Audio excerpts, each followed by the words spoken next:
und meldete mich dort. Adolf Eichmann fue una de las piedras angulares en la implementación de la solución final.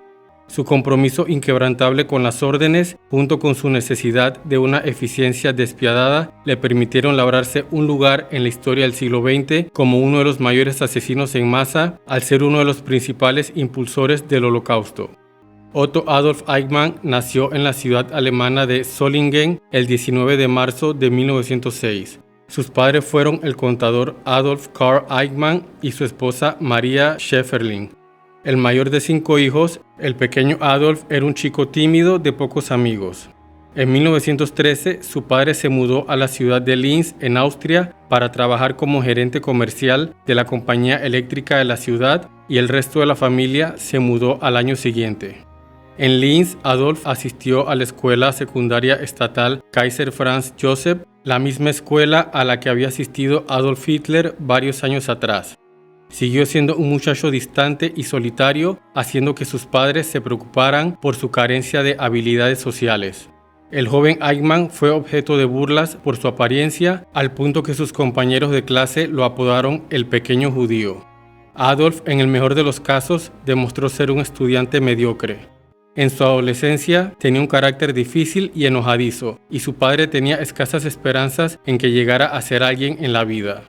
Con pocas ilusiones de mejorar su educación, abandonó la escuela y cuando alcanzó la mayoría de edad, comenzó a formarse para ser ingeniero mecánico, pero tampoco tuvo éxito.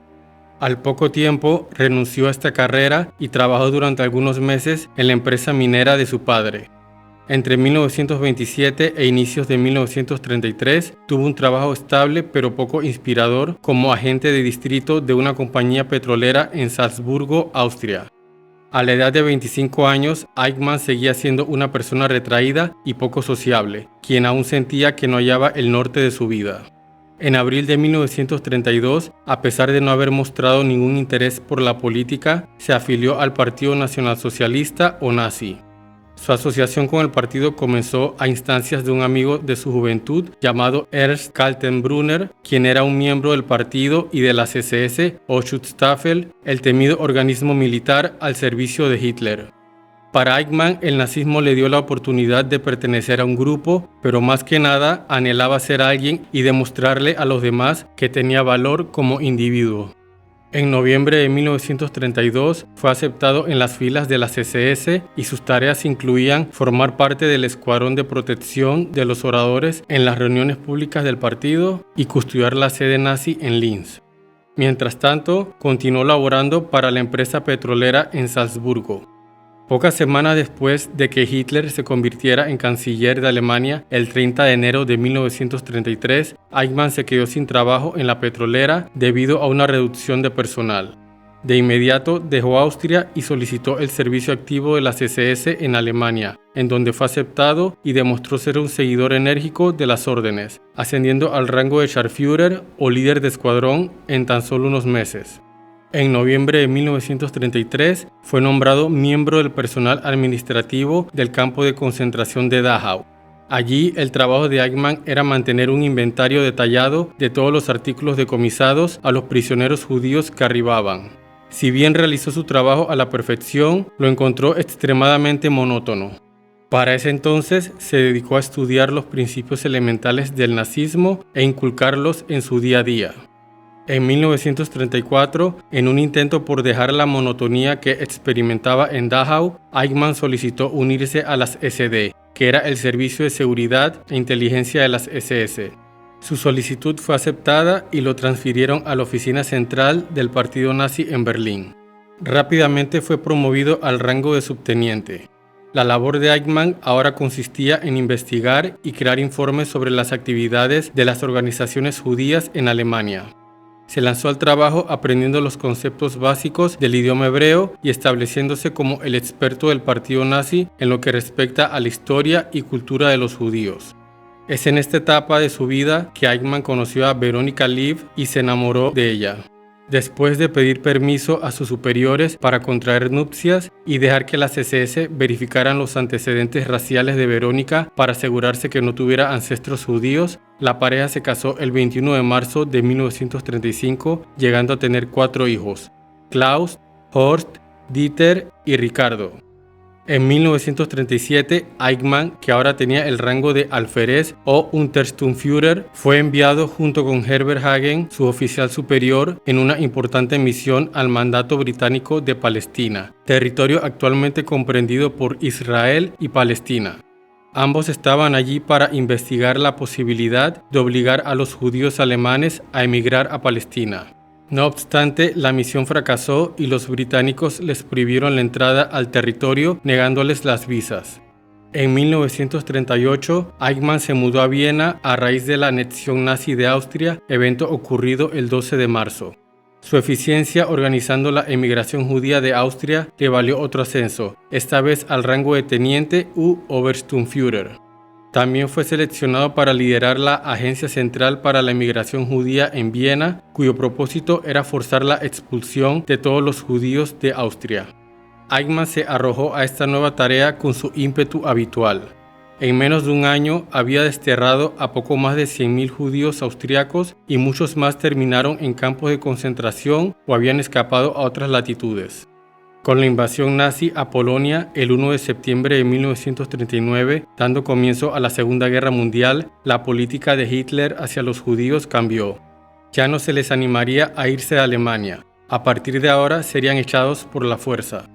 Los judíos serían reunidos y enviados a campos de concentración localizados en las regiones polacas recién conquistadas por los nazis. En octubre de 1939, Eichmann fue enviado a Berlín, donde trabajó en la oficina central del Reich para la emigración judía, bajo las órdenes directas de Heinrich Müller, jefe de la Gestapo. Se le asignó desplazar a los judíos de ciertas áreas de Polonia. A la vez, continuó con su proyecto de limpieza étnica judía en Viena. Eligió el poblado polaco de Nisko para instalar un sitio de tránsito donde los judíos expulsados serían reunidos antes de enviarlos a otro lugar. El 19 de diciembre de 1939, Eichmann recibe otro ascenso. Ahora era el coordinador general de asuntos judíos y evacuación del Tercer Reich. Dicho de otra forma, todas las deportaciones a los campos de concentración estaban bajo su total dominio. En toda la Europa ocupada, los judíos estaban hacinados en guetos mientras se decidía cuál iba a ser su destino final. Las condiciones en los guetos eran horrendas y muchas personas morían dentro de estos asentamientos producto de las enfermedades y la escasez de alimentos. En agosto de 1940, Eichmann publicó un memorándum solicitando que 1 millón de judíos fueran enviados cada año a la isla de Madagascar. Su plan se basaba en que la Fuerza Aérea Alemana, la Luftwaffe, derrotaría a los británicos en la Batalla de Inglaterra, lo que habría permitido a los alemanes tomar el control de los cielos sobre el Atlántico y posteriormente utilizar la flota mercante británica para transportarlos hacia la remota isla. Como esto no sucedió, el denominado Plan Madagascar terminó siendo archivado. En septiembre de 1941, Eichmann fue convocado a una reunión con el jefe del Servicio de Seguridad de las SS, Reinhard Heydrich, en donde se le informó que Hitler había ordenado que todos los judíos de los países ocupados debían ser aniquilados. La idea inicial era llevar a cabo este plan después que los nazis lograran conquistar la Unión Soviética, la cual habían invadido 3 meses antes. Sin embargo, la entrada de Estados Unidos en la conflagración tras el ataque japonés a Pearl Harbor en diciembre de 1941 obligó a reformular el plan. Se le daría la máxima prioridad al exterminio de los judíos. El 20 de enero de 1942, Heydrich lideró una reunión nazi de alto nivel en la localidad de Wannsee, en las afueras de Berlín.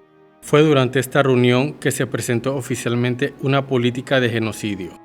Heydrich lo llamó la solución final al problema judío.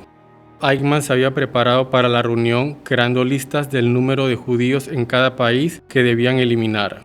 Luego de este encuentro, Heydrich lo nombró su mano derecha, encargado de coordinar todos los trenes que se usarían para transportar judíos a los campos de concentración. Como resultado del enorme flujo de personas que había que movilizar producto de estas políticas de genocidio, los campos de exterminio de Auschwitz, Sobibor y Treblinka, solo por mencionar algunos, se convirtieron en máquinas de matar día y noche. Eichmann fue responsable de conducir a judíos, testigos de Jehová, homosexuales, gitanos y otros grupos considerados indeseables por los nazis a una muerte segura. Por lo general eran enviados primero al gueto de Varsovia y luego a los campos de exterminio en Polonia. A medida que pasaban los meses, aumentaban las exigencias hacia Eichmann para acrecentar la cifra de muertos. En un intento por hacer que el proceso fuera más eficiente, supervisó personalmente la ampliación de los trenes. En una muestra de su maligno proceder, Eichmann no pensó en proporcionar agua o comida a los que estaban hacinados en los carruajes durante días, llevando a que muchos de ellos murieran en el camino. Su talento organizativo también se empleó para mejorar el proceso de aniquilación. Diseñó las enormes cámaras de gases sin ventanas y sugirió que se camuflaran como habitaciones de ducha para evitar el pánico entre los prisioneros. También impulsó el reemplazo del gas monóxido de carbono en favor del insecticida Ciclón B, hecho a base de cianuro, que era mucho más eficaz al matar en cuestión de segundos. En marzo de 1944, Eichmann fue trasladado a Hungría, que recientemente había sido invadida por los nazis como parte de la Operación Margarete. Se le encargó acelerar la deportación de los judíos húngaros a los campos de exterminio, lo que, como era de esperarse, ejerció con gran empeño. En apenas unos meses había condenado a 500.000 de ellos. A finales de 1944 era evidente para muchos líderes nazis que el fin del Tercer Reich era ineludible. Con los rusos acercándose por el este y los aliados por el oeste, la supervivencia personal se volvió en la prioridad de muchos de estos jerarcas. Heinrich Himmler, jefe supremo de las SS, decidió que era hora de poner fin al exterminio masivo de judíos y emprender la destrucción de cualquier prueba de los crímenes que los nazis habían autorizado. Sin embargo, cuando Eichmann se enteró de esto, no estaba contento. Decidió, por su propia voluntad, continuar e incluso aceleró las matanzas, pero no demoró en entrar en razón que debía detenerse. A inicios de 1945, con los rusos ocupando Hungría, Eichmann escapó a Austria, donde él, junto a su familia, estuvieron en relativa seguridad hasta el fin de la guerra en Europa el 8 de mayo. Terminó siendo capturado por el ejército estadounidense. Arrestado bajo el falso nombre de Otto Eckmann, pasó un tiempo en varios campos de prisioneros de guerra. Fue parte de un destacamento de trabajo en la ciudad alemana de Cham cuando escapó al darse cuenta que su identidad había sido descubierta. Logrando obtener documentos de identidad falsificados, su nuevo nombre era Otto Henninger y se mudó al área del Brezal de Luneburgo, situada en el estado alemán de Baja Sajonia, encontrando trabajo en el sector forestal. A diferencia de Eichmann, otros personajes nazis no fueron tan afortunados en sus intentos de evadir la justicia. Muchos de ellos terminaron en los juicios de Nuremberg, donde dieron testimonio detallado del rol que tuvo Eichmann en la planificación y ejecución sistemática del exterminio de los judíos en Europa. Como resultado, se convirtió junto a Josef Mengele y Martin Bormann en uno de los criminales de guerra nazis más buscados. En 1950, Eichmann se mudó a Italia. Allí recibió el apoyo del obispo italiano Alois Hudal, quien era simpatizante de los nazis y había auxiliado a muchos otros a salir de Europa. Hudal ayudó a Eichmann a obtener un pasaporte humanitario del Comité Internacional de la Cruz Roja, junto con una identificación falsa y un permiso de desembarco hacia Argentina. Ahora tenía todo lo necesario para navegar hacia América del Sur. Partió de la ciudad portuaria de Génova el 17 de junio de 1950 y llegó a Buenos Aires el 14 de julio. Durante los siguientes 2 años, Eichmann, quien ahora se hacía llamar Ricardo Clement, trabajó para una empresa contratista del gobierno en la provincia de Tucumán. En julio de 1952 se sintió lo suficientemente confiado para traer de Europa a su esposa e hijos. Se mudaron a Buenos Aires, donde Eichmann laboró en empleos eventuales y emprendimientos que no prosperaron antes de encontrar un empleo mejor remunerado en la empresa alemana automotriz Mercedes-Benz. En los próximos años emplearía sus habilidades organizativas para ascender al puesto de capataz. A inicios de 1956, Eichmann fue localizado y entrevistado a lo largo de varias semanas por el periodista nazi Wilhelm Sassen, con el objetivo de producir una extensa biografía. En ella, Adolf confesó que sabía que millones de judíos y otros grupos estaban siendo asesinados. Asimismo dijo, no me importaban los judíos deportados a Auschwitz si vivían o morían, era la orden del Führer. Los judíos que estuvieran en condiciones de trabajar, trabajarían y los que no lo fueran serían enviados a la solución final. Sassen le prometió a Eichmann que no usaría el material hasta que él falleciera. Mientras tanto, un puñado de cazadores de nazis le seguían el rastro. Entre ellos sobresalió Simón Wiesenthal, quien llegó a sobrevivir a los campos de concentración. En 1953, Wiesenthal recibió información que se mencionaba del avistamiento de Eichmann en Buenos Aires. Pasó esta información al Consulado de Israel en Viena. Por su parte, la CIA también sabía que Eichmann estaba en América del Sur, pero no actuaron porque, según documentos desclasificados en el año 2006, no servía a sus intereses en la Guerra Fría. Y es que la CIA había utilizado a algunos de los antiguos colegas de Eichmann para espiar a los países comunistas europeos al poco tiempo de concluida la Segunda Guerra Mundial. Mientras tanto, Wiesenthal estaba trabajando con el Servicio de Inteligencia de Israel, la Mossad, para construir una imagen de la vida de Eichmann en Argentina. Se produjo un giro en el caso cuando en 1954 el hijo mayor de Eichmann, de nombre Klaus, entabló amistad con Silvia, la hija de Lothar Hermann, un judío sobreviviente del Holocausto que se había mudado a Argentina años atrás. Lo que despertó las alarmas en Silvia fue que Klaus se le presentó ante ella con el apellido de Eichmann y no como Clement. Además, por razones del todo desconocidas, le confesó que su padre había trabajado para Hitler y que fue un antiguo miembro de las SS. La chica le informó a su padre, quien a su vez informó a las autoridades israelíes. Seguido de varios años de inacción por parte de los israelíes, en marzo de 1960, el Mossad envió un operativo a Buenos Aires para confirmar la ubicación e identidad de Eichmann. Habiéndose confirmado en un 100% la identidad del jerarca nazi, ahora dependía del primer ministro israelí David Ben-Gurión decidir si proceder por la vía diplomática o simplemente secuestrar a Eichmann y traerlo de regreso a Israel para que enfrentara la justicia. Ben-Gurión optó por raptar a Eichmann de manera furtiva. Un equipo de 8 hombres de agentes del Mossad fueron enviados a Argentina para realizar el secuestro. La misión, llamada Operación Garibaldi, se concretó la noche del 11 de mayo de 1960, cuando Eichmann volvía a casa del trabajo. 2 agentes fingieron estar reparando un coche cuando pasó caminando. Un tercer agente se le acercó. Eichmann lo miró con nerviosismo y, en ese momento, los 3 agentes se abalanzaron sobre él. Fue metido en un automóvil y llevado a una casa de seguridad donde lo desnudaron y examinaron. Debajo de una de sus axilas, los agentes encontraron una pequeña cicatriz en el lugar donde debía estar un tatuaje que confirmaba que era miembro de las SS. Luego de un intenso interrogatorio, Eichmann le confesó a sus captores su verdadera identidad, que no era Ricardo Clement. El 21 de mayo, un Eichmann fuertemente sedado y vestido de tripulante de vuelo fue sacado de Argentina en un vuelo comercial con destino a Israel. Cuando el primer ministro Ben-Gurión anunció que el nazi más buscado del mundo había sido capturado, causó asombro en la opinión pública mundial.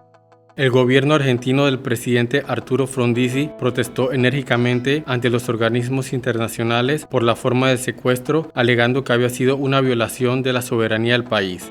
Ben-Gurión respondió que Eichmann había sido capturado no por agentes del gobierno israelí, sino por ciudadanos individuales. El juicio de Adolf Eichmann comenzó el 11 de abril de 1961. Fue un juicio muy publicitado y cubierto por periodistas de radio, periódicos y televisión de todo el planeta. Se le imputaron 15 cargos, incluidos crímenes de lesa humanidad. A través de testimonios y documentos se demostró que él estuvo involucrado en la evolución de la solución final en cada etapa, convirtiéndose tras bambalinas en una de las figuras más significativas de esta matanza antes y durante la guerra. Después de escuchar los impactantes testimonios de los sobrevivientes del Holocausto, Eichmann no intentó negar los hechos. Su única defensa fue que simplemente estaba cumpliendo órdenes. Declaró que nunca tomó decisiones sin conseguir primero la autorización expresa de alguno de sus superiores. El juicio de Eichmann duró hasta agosto de 1961 y el veredicto se leyó el 13 de diciembre. El tribunal lo halló culpable por la mayoría de los cargos. La sentencia fue la muerte en la horca. En un último esfuerzo, su defensa hizo un pedido de clemencia que fue rechazado por el presidente israelí Yitzhak Ben-Zvi. La ejecución se efectuó el 1 de junio de 1962 en la prisión israelí de Ramle. Sus últimas palabras fueron: «Viva Alemania, viva Argentina, viva Austria. Estos son los 3 países con los que he estado más conectado y nunca olvidaré. Saluda a mi esposa, mi familia y a mis amigos. Estoy listo. Nos volveremos a encontrar pronto, como es el destino de todos los hombres». En pocas horas, el cuerpo de Eichmann fue incinerado y sus cenizas esparcidas en aguas internacionales por un barco patrullero de la Marina israelí. El juicio de Eichmann marcó un antes y un después en la comunidad hebrea. entre los jóvenes israelíes de la época provocó un cambio significativo en su actitud de confrontar el Holocausto, ya que para ellos este suceso era un tema difícil de entender. En la actualidad, los israelíes lo perciben como una parte integral de su identidad. Para la mayoría de las naciones del mundo, el juicio fue visto como una digna representación de la justicia histórica. El hijo menor de Eichmann, Ricardo, ha dicho que no tiene ningún resentimiento contra Israel y no está de acuerdo con el argumento de su padre de que solo seguía órdenes para en última instancia ejecutar uno de los peores genocidios de toda la historia mundial. ¿Qué te ha parecido esta biografía sobre el arquitecto del Holocausto? Déjanoslo saber con un comentario para conocer tus opiniones y entre tanto no dejes de ver nuestros otros videos biográficos.